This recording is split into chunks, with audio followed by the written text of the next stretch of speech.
Hey guys, welcome back to the Blockade Runner Plays Super Star Wars Part 2. We're doing this one for our Power of the 90s series, covering all the Star Wars games, books, toys, etc. from each year of the 1990s. And we recently posted our playthrough of the first chunk of Super Star Wars. So now we're picking up here at the land of the Banthas.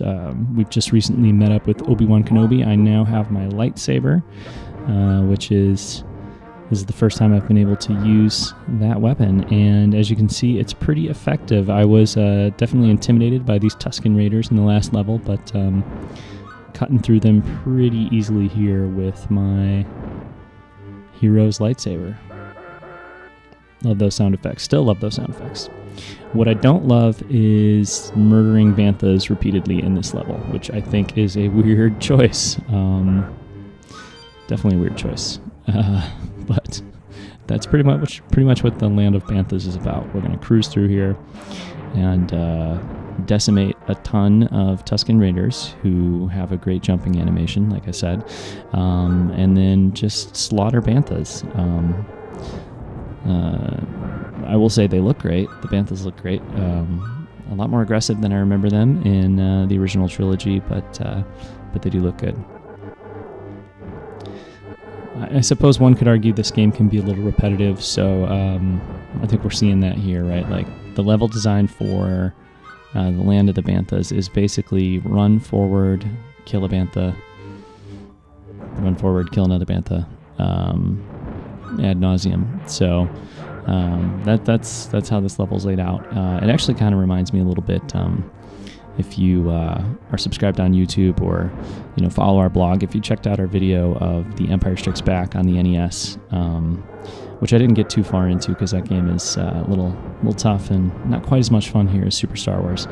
But early on Hoth, one of the early levels is flying a snowspeeder, which is actually really cool, and taking out AT-ATs, but you just kind of, I think you do 10 in a row, and it's pretty repetitive, and it's just like, go right and take out enemy after enemy. So that's what we have here. I'm just trying to grab some health at this point just to make sure I'm in good shape, even though I do have 36 lives, which if you watched the first video I saw, I was able to exploit a tip from Nintendo Power and build up that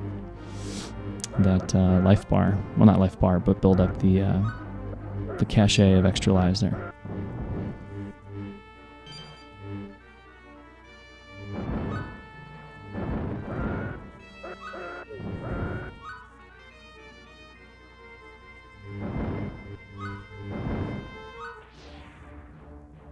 The health sword is how I actually build up the life bar, of course.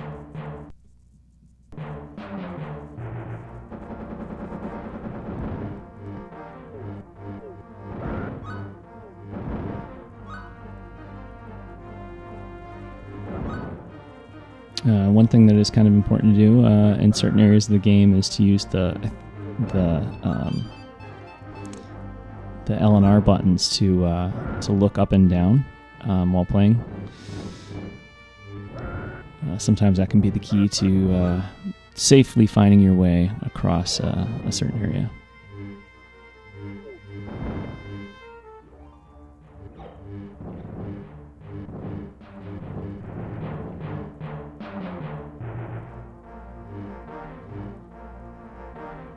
Okay, and here's the end boss for this level, the Mutant Womp Rat. I think the small green Womp Rats make a little more sense, I guess, when you look at the mutant one. You can see a little bit more what they were going for there. And that was not a difficult enemy to defeat here on easy mode. I should say early in this video, like I did in the last one, we're definitely playing on easy mode for Super Star Wars here. So this is about taking a look at each level, not proving that I can beat the game on a higher difficulty level, because you know what? I probably cannot. So obviously it's very reminiscent of our previous land speeder level. Just taking out a bunch of Jawas who are throwing out thermal detonators. We have the counter at the top right of the screen, and it's more Jawas this time around. So nothing too new in terms of the actual gameplay experience or like level design here, but just take out a few more. But off in the distance there, instead of seeing the sandcrawler that we were making our way towards before, we see Mos Eisley. So I believe that is our destination. We're going to head to Mos Eisley. Maybe meet up with a certain scoundrel, a certain Wookiee. Should be cool.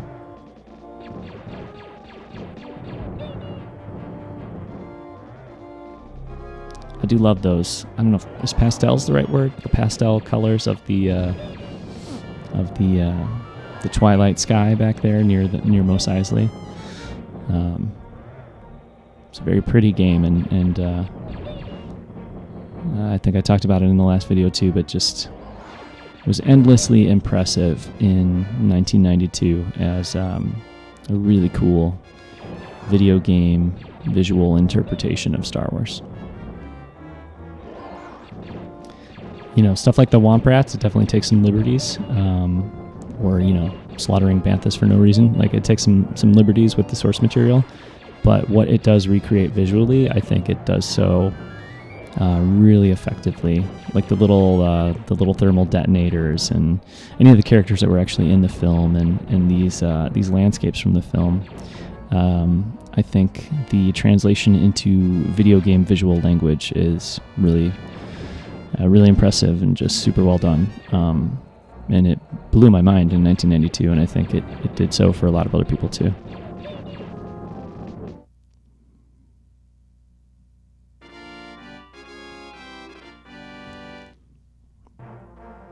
Okay, now first glimpse of Stormtroopers, which is pretty cool. I think they look great too. I don't know why, I always love the look of Stormtroopers, especially in old Star Wars games. Like, I talked about that a bunch when I recorded some footage of Famicom Star Wars, which came out a few years earlier than this. I think that was an 87 game, so it looks obviously a lot different, but the Stormtroopers just look super cool. It's something about the design of Stormtroopers. I feel like once you recreate those in a video game, they just look awesome.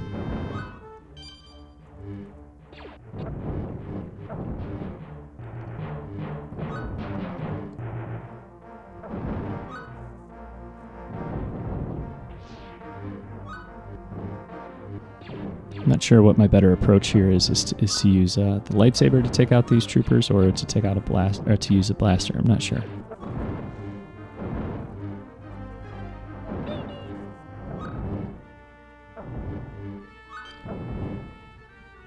Almost seems cruel at this point to kill the Jawas. I guess it always seemed kind of cruel to kill the Jawas in the game, but now that I have these much more formidable enemies, you know, just kind of like mindlessly taking out a Jawa feels a little bit cruel.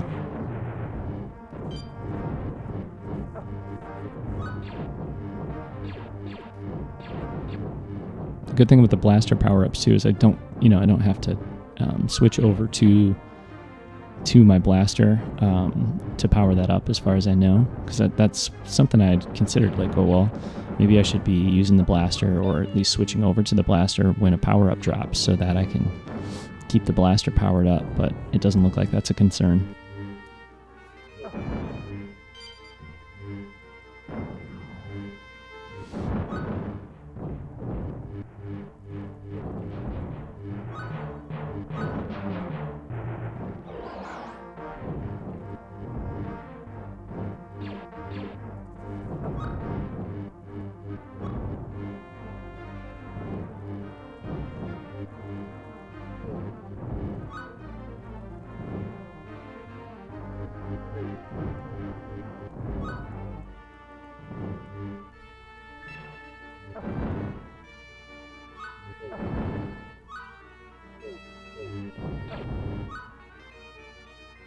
Dewbacks look cool too.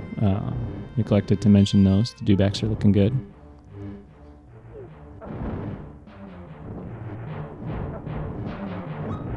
Mos Eisley is a little more run down than I remember it too.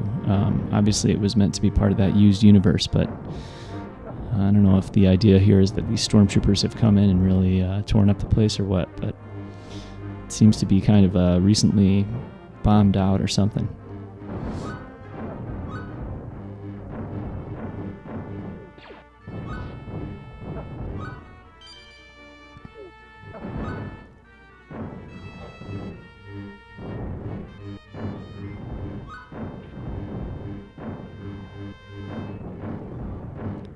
This level and the next one and the last one really have been much more kind of brawler and just action game like combat focused than the couple preceding it. I mean the Tusken Raider level and the Sandcrawler level, they required some fairly precise platforming, I would say, but as you can see at this point, I am just kind of, borderline mindlessly swinging this lightsaber around as I, just kind of push through wave after wave of enemy.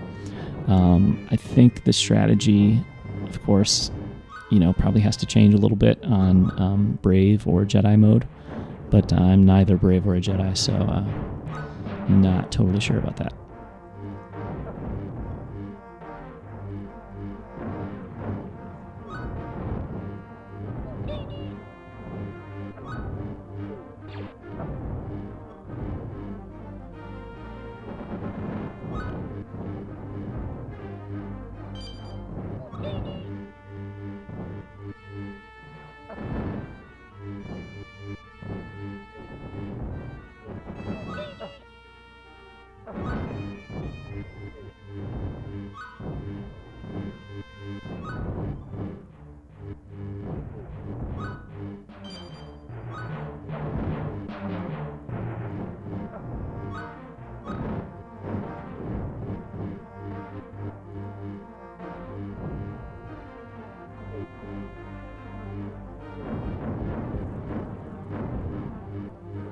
Cool to see the, I think those are moisture evaporators. Are they moisture evaporators? That's what I assume.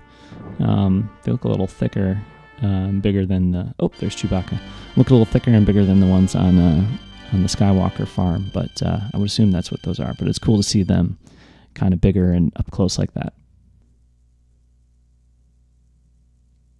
Okay, so now if I want to, I can play as Chewbacca, which is cool. And you even get his height and his age and some information about his weapon. So pretty cool little character select card there. And we're in the Cantina. Now this level I think looks incredible. The Cantina is such a fun, eclectic scenario and setting in A New Hope. And I think the designers of this game did a lot to bring that to life here for us. I love that in the foreground we have these shadowy figures that are, on the other side of the bar, and it gives like a very kind of 3D or like diorama kind of look to the level, which is a really cool touch. Then of course in the background we see a variety of patrons of the Mos Eisley Cantina. The devil guys here, I love this. Really cool. But yeah, it's awesome. You get to see some fun 16-bit versions of the patrons of the Cantina, and it's just really fun. So it's a simple level in terms of level layout, that's for sure. You just keep moving forward here, but eventually we'll get to our destination. Walrus Man, of course. And we have the Bith back there, playing away. Figure and Dan and the modal nodes, love it.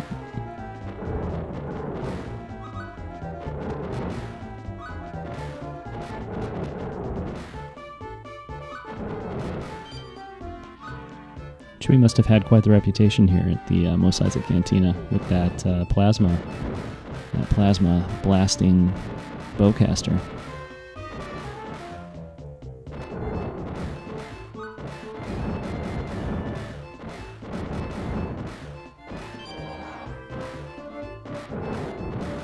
Again, me on easy mode, I'm getting like just tons of item drops and stuff, which is, makes for a better experience, I think. There must be an enemy I haven't defeated here somewhere, as it's not letting me go forward. There he is.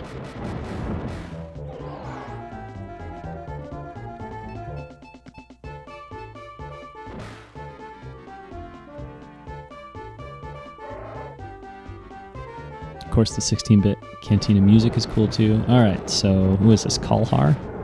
The Kalhar boss monster. I'm employing the same strategy I usually use on a boss, which is jump up and down and blast away. So he's doing some damage to me here, but I think my health bar is going to outlast his.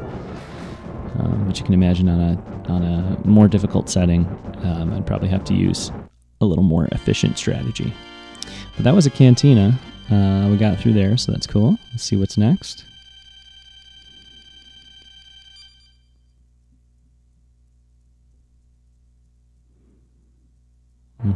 Han Solo. Very good. So now we're unlocking our third playable character for the game here. What a lovely rendition of Chewbacca with his hands behind his head there. I love that. All right, so Han Solo, 31 years old. Cool.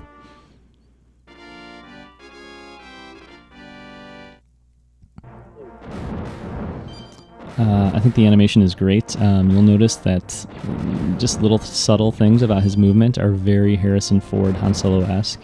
The way he kind of leans forward there with that blaster. I think it's actually kind of incredible how much they captured sort of the essence of Han Solo in this 16-bit, sprite-based character. It's really cool. He moves like Harrison Ford. And even, the face is the face on the sprite is small, of course, but Harrison really comes through. It's pretty amazing.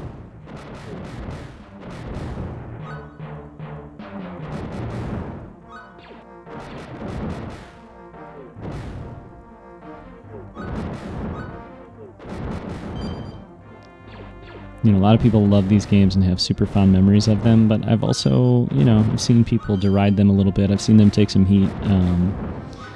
I do think the level layouts are, not super creative a lot of the times, but other than that, and the boss fights are pretty standard fare, I guess you'd say. But all the little details they got so right make this just a really, really fun game, I think.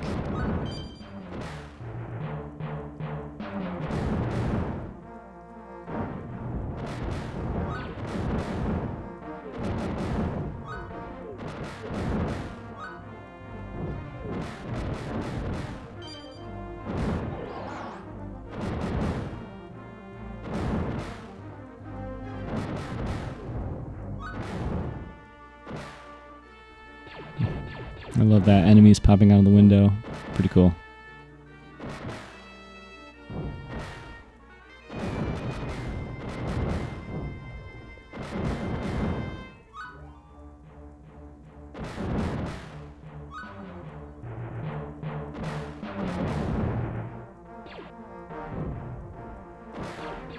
Those drums sound great in 16-bit too. I think I'm going to face quite a few of these maintenance droids. He gets a health bar like a final boss, but I don't believe this is our final boss.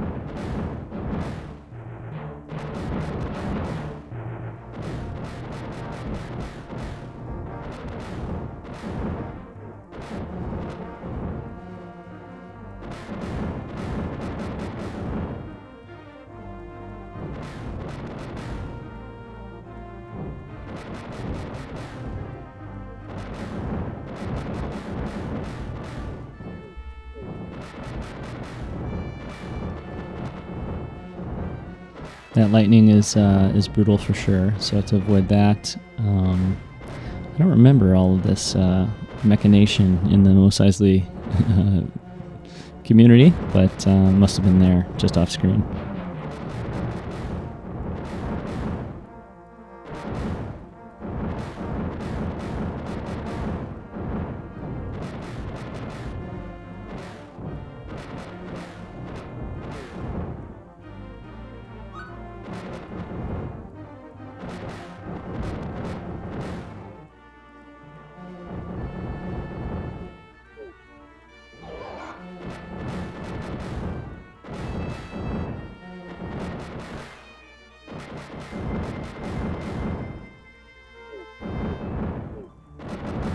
Claws are tough to avoid, but they don't do too much damage, at least on easy mode, so...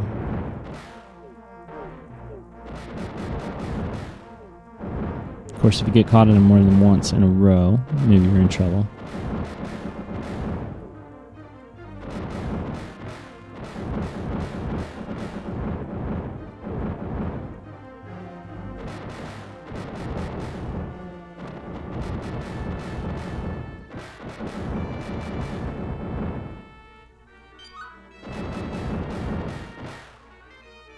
So these droids explode after you beat them,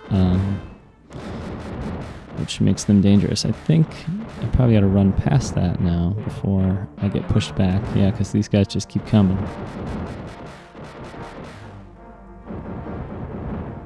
There we go.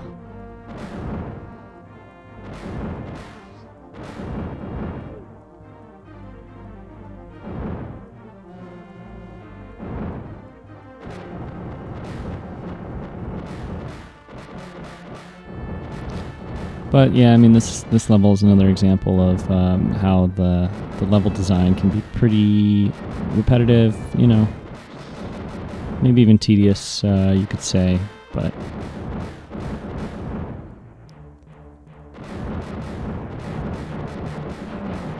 you know, at the time we wanted to spend, well, not even just at the time, I mean, even now we wanted to spend as much time, I think, as we could in these worlds, so even if what you're doing is a little repetitive, it's not necessarily so bad of a thing. But I do think they could have done more to make these levels feel a little less repetitive.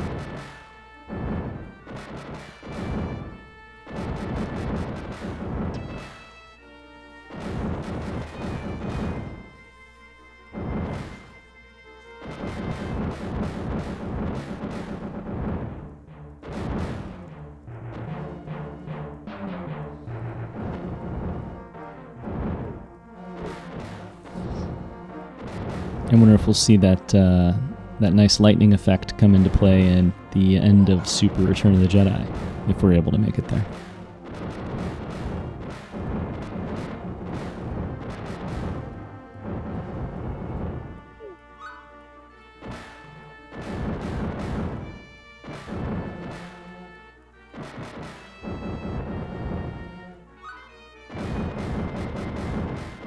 There you go. It's best to just power through them.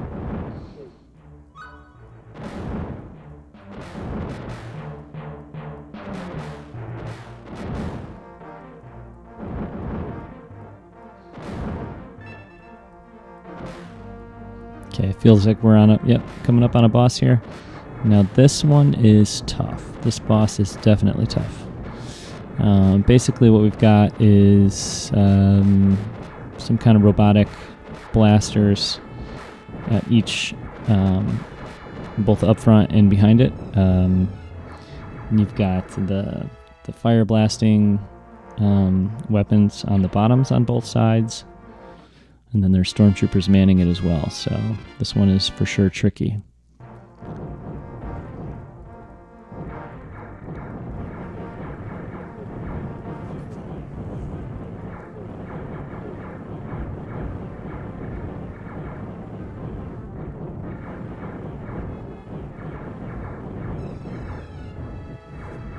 Gonna take a few tries here.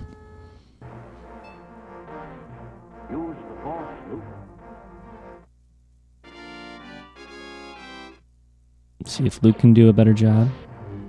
Pull out that saber.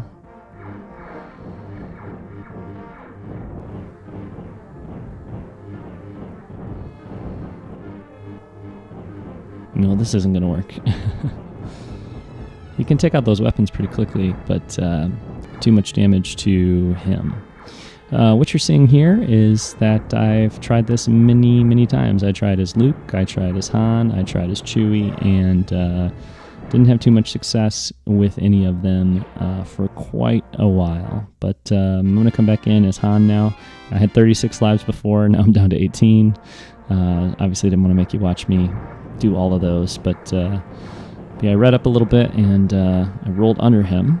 And I'm trying to take out these two sets of weapons, the ones up top and the ones below on both sides before finishing off the boss. It's tough though.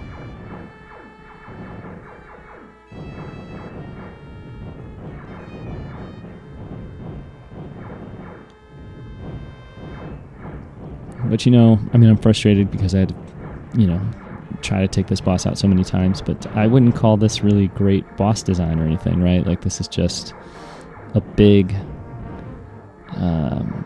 obstacle that is, taking up a ton of space on the screen and is, emitting damaging, blaster bolts and fireballs and stuff from all sides. So my strategy here is just to kind of stay under it and try to take all the weapons out, like I said, but it's not requiring a lot of creative thinking, or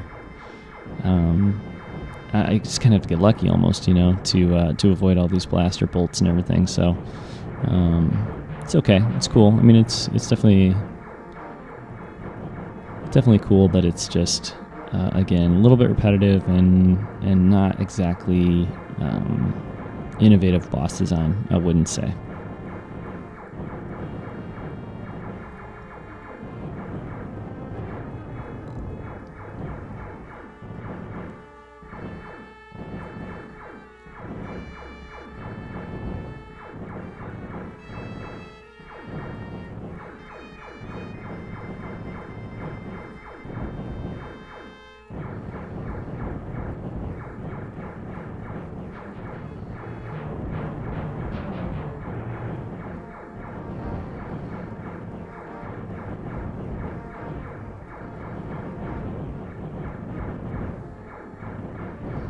So it's definitely slow, trying to stay alive and beat this guy. It's slow, for sure.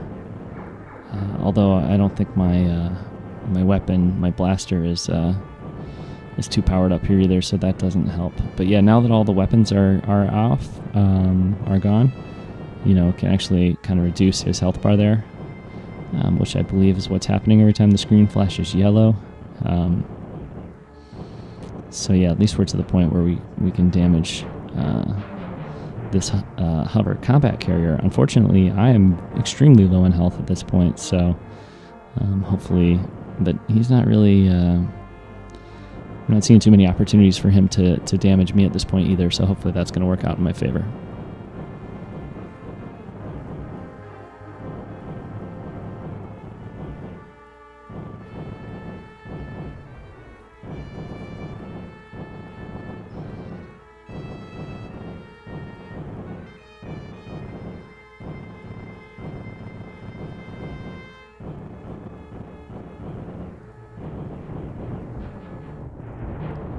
Alright, so he is finally defeated.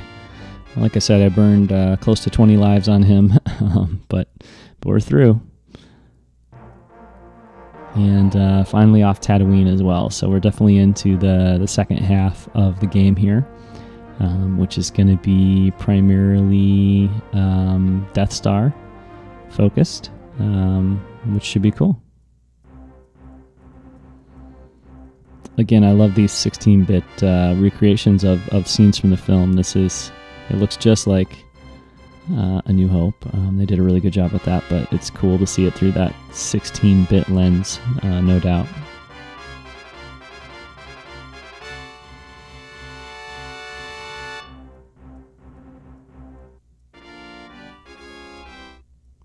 So here we are. We're in the Hangar Bay, and I'm playing as Han Solo.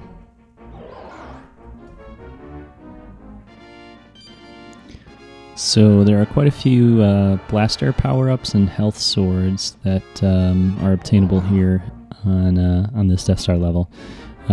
Some mouse droids down there, which is cool too, and it's pretty fun actually. I think a pretty cool use of the property here in terms of an obstacle. But as I'm going through, first off, don't fall in those holes down there. That's bad.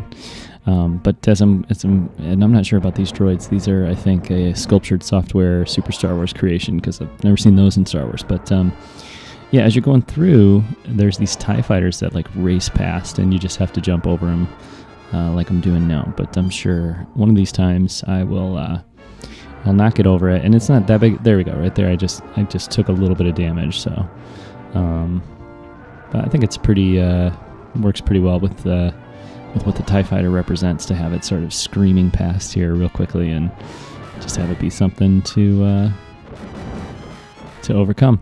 Now, these stormtroopers falling from here, I find it kind of comical. I think it's pretty funny. Oops. Okay. I think it's kind of funny how they fall there. They kind of fall and then they look around. It seems like their head shakes. I'm not sure if that was meant to be funny or not, but it comes across that way.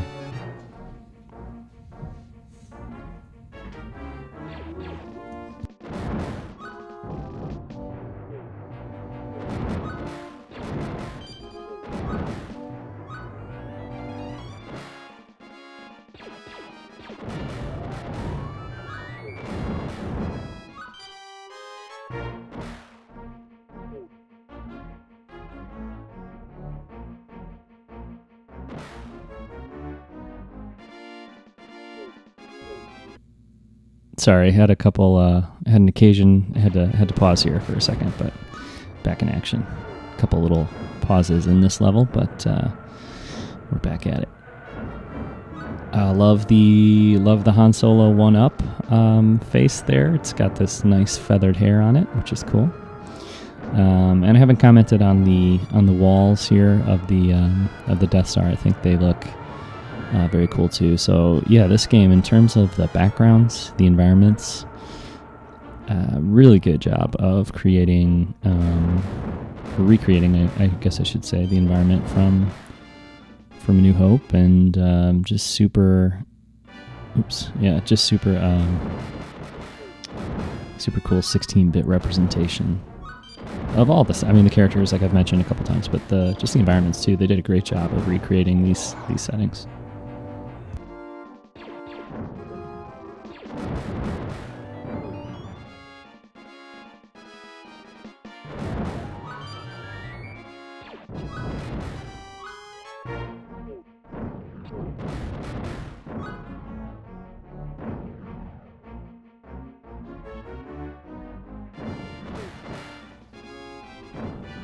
Okay, so we are approaching, I think, the boss here. This level too, I mean, let's be honest, it was just running from left to right, and avoiding some TIE fighters was fun, and taking on enemies was fun, but it was a very straightforward kind of level design for this level. So but we get this Imperial Defense Droid here at the end. Now this is a difficult boss, and I had to play through this level a few times and make sure that my blaster was powered up. So I have the plasma blaster now, and I tried to take this boss on a few times without the plasma blaster, and that was just not happening. So hopefully we'll get him this time with the upgraded blaster, but he's pretty tough. Again though, when it comes down to defeating these difficult bosses, it's really not about any kind of impressive skill or strategy. It's just, figure out the weak point or whatever. And that was pretty standard for games in this era, games of this vintage, as we'll say. So, yeah, so that's going to do it for part 2 of Super Star Wars as part of our Power of the 90s series here for the Blockade Runner Plays. We have one more video coming up, actually, and that will see us all the way through Super Star Wars, which is a first for me. I've never finished it before, so stay tuned here to YouTube, subscribe on YouTube, or follow our blog at blockaderunnerpodcast.com. Thanks very much for watching, and we'll be back soon with part 3 of Super Star Wars.